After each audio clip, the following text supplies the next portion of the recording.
Luke 12. In the meantime, when so many thousands of people had gathered together that they were trampling one another, he began to say to his disciples first, "Beware of the leaven of the Pharisees, which is hypocrisy. Nothing is covered up that will not be revealed, or hidden that will not be known. Therefore, whatever you have said in the dark shall be heard in the light, and what you have whispered in private rooms shall be proclaimed on the housetops. I tell you, my friends, do not fear those who kill the body, and after that have nothing more that they can do. But I will warn you whom to fear. Fear him who, after he has killed, has authority to cast into hell. Yes, I tell you, fear him. Are not 5 sparrows sold for 2 pennies? And not one of them is forgotten before God. Why, even the hairs of your head are all numbered. Fear not. You are of more value than many sparrows. And I tell you, everyone who acknowledges me before men, the Son of Man also will acknowledge before the angels of God. But the one who denies me before men will be denied before the angels of God. And everyone who speaks a word against the Son of Man will be forgiven. But the one who blasphemes against the Holy Spirit will not be forgiven. And when they bring you before the synagogues and the rulers and the authorities, do not be anxious about how you should defend yourself or what you should say, for the Holy Spirit will teach you in that very hour what you ought to say." Someone in the crowd said to him, "Teacher, tell my brother to divide the inheritance with me." But he said to him, "Man, who made me a judge or an arbitrator over you?" And he said to them, "Take care and be on your guard against all covetousness, for one's life does not consist in the abundance of his possessions." And he told them a parable, saying, "The land of the rich man produced plentifully. And he thought to himself, 'What shall I do? For I have nowhere to store my crops.' And he said, 'I will do this. I will tear down my barns and build larger ones. And there I will store all my grain and my goods. And I will say to my soul, Soul, you have ample goods laid up for many years. Relax, eat, drink, be merry.' But God said to him, 'Fool, this night your soul is required of you. And the things you have prepared, whose will they be? So is the one who lays up treasure for himself and is not rich toward God.'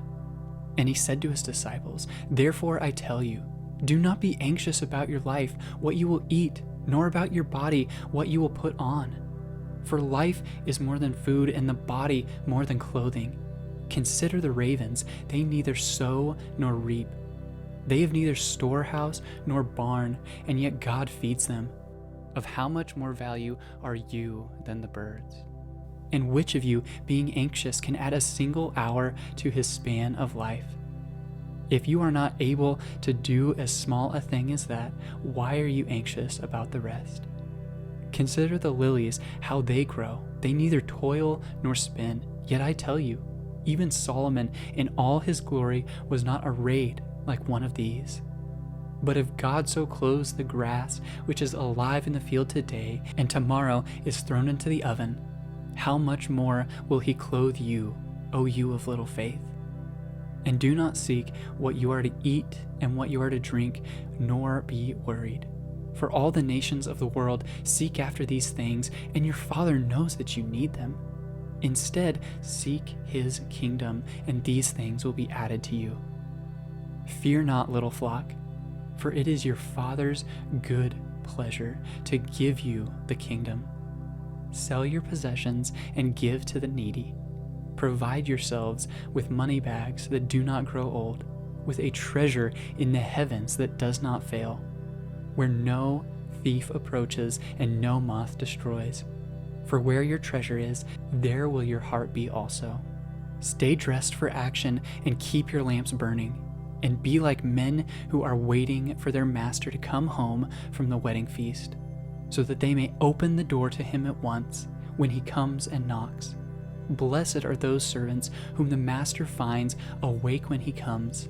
Truly I say to you, he will dress himself for service and have them recline at table, and he will come and serve them. If he comes in the second watch or in the third and finds them awake, blessed are those servants. But know this, that if the master of the house had known at what hour the thief was coming, he would not have left his house to be broken into. You also must be ready, for the Son of Man is coming at an hour you do not expect." Peter said, "Lord, are you telling this parable for us or for all?" And the Lord said, "Who then is the faithful and wise manager, whom his master will set over his household, to give them their portion of food at the proper time? Blessed is that servant whom his master will find so doing when he comes. Truly I say to you, he will set him over all his possessions. But if that servant says to himself, 'My master is delayed in coming,' and begins to beat the male and female servants, and to eat and drink and get drunk, the master of that servant will come on a day when he does not expect him, and at an hour he does not know, and will cut him in pieces and put him with the unfaithful. And that servant who knew his master's will, but did not get ready or act according to his will receive a severe beating. But the one who did not know and did what deserved a beating will receive a light beating. Everyone to whom much was given, of him much will be required, and from him to whom they entrusted much, they will demand the more. I came to cast fire on the earth, and would that it were already kindled.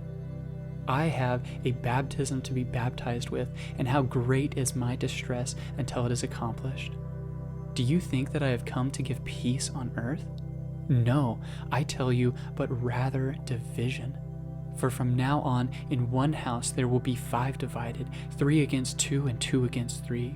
They will be divided, father against son and son against father, mother against daughter and daughter against mother, mother-in-law against her daughter-in-law, and daughter-in-law against her mother-in-law." He also said to the crowds, "When you see a cloud rising in the west, you say at once, 'A shower is coming,' and so it happens. And when you see the south wind blowing, you say, 'There will be a scorching heat,' and it happens. You hypocrites, you know how to interpret the appearance of the earth and sky, but why do you not know how to interpret the present time? And why do you not judge for yourselves what is right? As you go with your accuser before the magistrate, make an effort to settle with him on the way, lest he drag you to the judge, and the judge hand you over to the officer, and the officer put you in prison. I tell you, you will never get out until you have paid every last penny."